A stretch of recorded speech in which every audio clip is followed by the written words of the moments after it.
Le journal de 7h sur Europe 1, Christophe Lamar. Bonjour Christophe. Bonjour Dimitri, bonjour à tous. On continue de suivre le second mandat de Donald Trump. C'est l'un de ces décrets déjà très commentés. Le président des États-Unis a donc prononcé la grâce de la quasi-totalité des 1500 émeutiers jugés ou toujours poursuivis pour l'attaque du Capitole en janvier 2021. Bonjour Wilfried de Villers. Bonjour Christophe, bonjour à tous. Vous êtes l'envoyé spécial d'Europe 1 en direct des États-Unis. Vous étiez devant la prison de Washington et vous avez assisté à la sortie des premiers amnistiés du président Trump.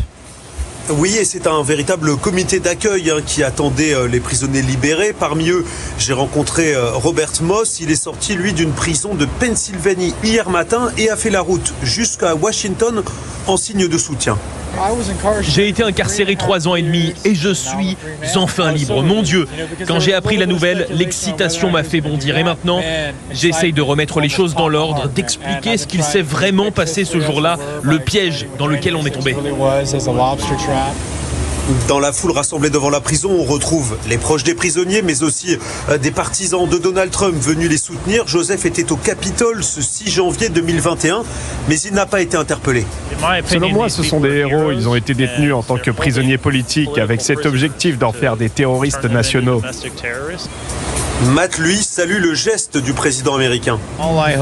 Tout ce que j'espérais, c'est que l'une des premières décisions qu'il prenne soit de libérer ces personnes qui ont été piégées ce jour-là. Il a fait ce qu'il fallait faire. Je n'ai jamais été aussi fier de mon vote, de mon président et de ceux qui le soutiennent. Les quelques 1500 personnes graciées par Donald Trump devraient être libérées dans la semaine, mais si le président les a graciés, certains d'entre eux ont pourtant été condamnés à des peines importantes pour avoir agressé des policiers notamment. Wilfried de Villers, envoyé spécial d'Europe 1 en direct de Washington. Autre décret présidentiel, il concerne l'immigration et veut remettre en cause le droit du sol. 18 États, dont la Californie et l'État de New York, annoncent avoir attaqué cette décision devant les tribunaux. Qu'importe, Donald Trump veut aller vite, y compris en matière économique. Il semble bien décidé à maintenir l'avance des Américains dans le domaine de l'intelligence artificielle. Il annonce un plan d'investissement de 500 milliards de dollars. Le projet Stargate réunira 3 géants du secteur informatique et financier. Il a été présenté hier soir depuis la Maison-Blanche. Ensemble, ces géants mondiaux de la technologie annoncent la création de Stargate. C'est une nouvelle entreprise américaine qui investira au moins 500 milliards de dollars dans les infrastructures d'intelligence artificielle aux États-Unis et qui évoluera très rapidement, qui créera presque immédiatement plus de 100 000 emplois aux US.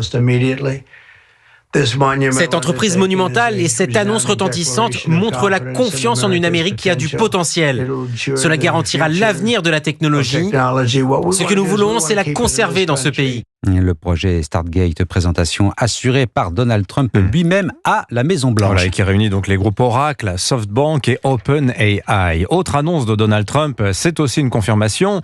Les pays de l'Union européenne seront bien soumis à une hausse de leurs droits de douane. Alors, est-ce que ce sera de l'ordre de 10% comme pour la Chine, surtaxée elle aussi, ou 25% comme ce sera bientôt le cas pour les produits mexicains et canadiens?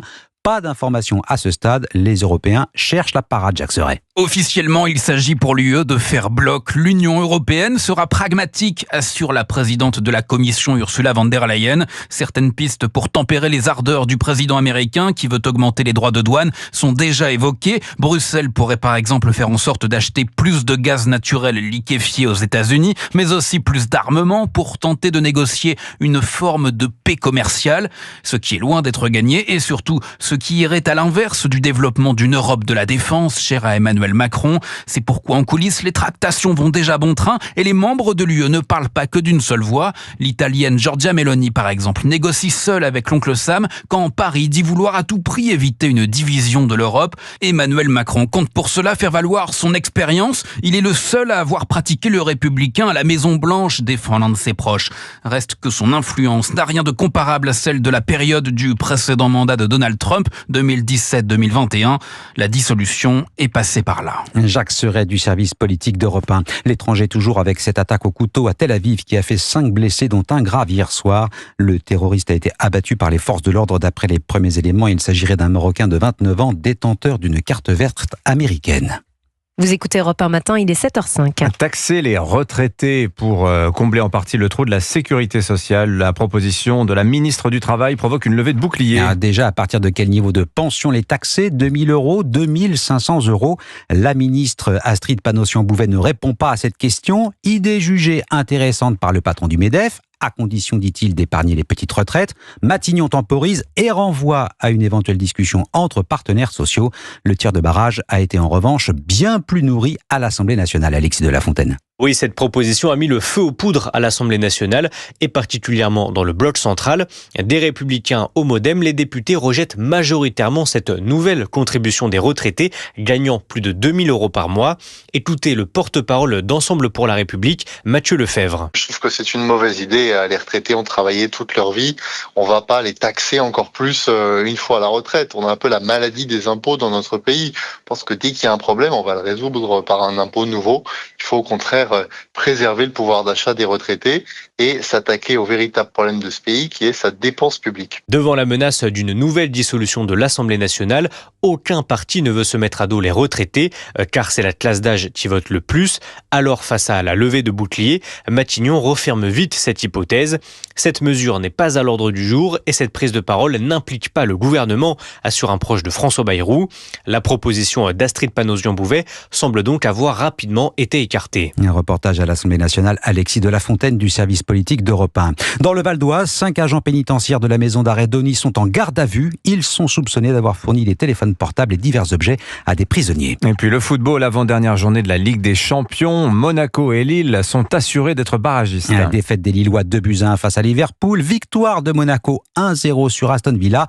Entrée en piste du PSG ce soir face à Manchester City. C'est le choc de cette 7e journée. Cyril de la Morinerie, les Parisiens sont en très grand danger. Oui, après avoir été battu par Arsenal, l'Atlético de Madrid et le Bayern Munich, le PSG est au bord de l'élimination. Paris n'a plus que 2 rencontres à disputer dans cette phase de poule et a donc tout intérêt à s'imposer ce soir face à l'ogre mancunien. Ousmane Dembélé, de retour après avoir été touché par un virus grippal et auteur de 11 buts cette saison, en est bien conscient. C'est un match crucial pour nous pour rester en vie en Ligue des Champions. Il faut mettre un peu de folie et être aussi discipliné parce qu'on a une grande confiance en nous. Attention, en face, c'est Manchester City, le quadruple champion d'Angleterre en titre, vainqueur de la Ligue des Champions en 2023, vient d'inscrire 20 buts en 4 matchs. Mais le club anglais mal classé dans cette compétition européenne est également sous pression, confirme la légende du PSG, Vincent Guérin. Ça va être un match compliqué pour les deux équipes, je dirais, parce que même Manchester est un peu malade aussi. C'est presque une finale pour pouvoir se qualifier avec certainement une peur au ventre des deux côtés. Bref, le PSG doit tout faire pour barrer la route ce soir au coéquipier d'Erling Haaland avant un dernier déplacement prévu à Stuttgart dans une semaine. Cyril de la Morinerie, PSG Manchester City, ce soir à 21h. Merci Christophe Lamar, c'était votre journal. Il est